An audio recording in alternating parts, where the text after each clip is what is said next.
என்ன செய்து நீங்க என்ன பண்றீங்க? நாங்க ஒரு கையில பிடித்து கொண்டு அழகா சுத்தி கொண்டு இருந்தோம். சுத்துறீங்களே அரை மேட்டா இருக்குது, கால் மாட்டு நிக்க அரை மேட்டமா கீழே உயிர்ந்தாமான்னு பூஜை மாதிரி வச்சிட மாட்டேன். காப்பாத்தலான்னு பாத்து அம்மா. அதுக்கு எங்க பிடிக்கிறது? எங்க பிடிக்கணும்? கையை பிடிக்கணும். கையை பிடிச்சா வழுக்குதுமா, அங்கதான் பிடி பேட்டாக்குது. எங்க அண்ணி பார்த்து பனிப்பறி எப்படி கவனிக்கிறான் பார்த்து சொல்லுடா ராஜாவே. எங்க அண்ணிக்கு யாருக்கும் வரவே வராது. எல்லாரும் பார்த்து கத்துங்க. செல்லு இந்த வீடியோ தெரிஞ்சுக்கோ. இதோட எந்த வருஷம் வருமோ தெரியல.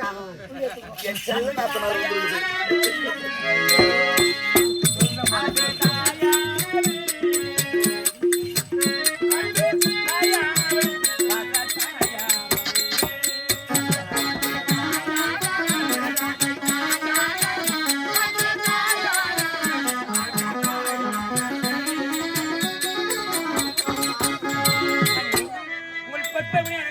வணக்கம். என்னதும் சுகமாக வாழ்வாயம்மா. என அழைத்த விதங்கள் என்னமோ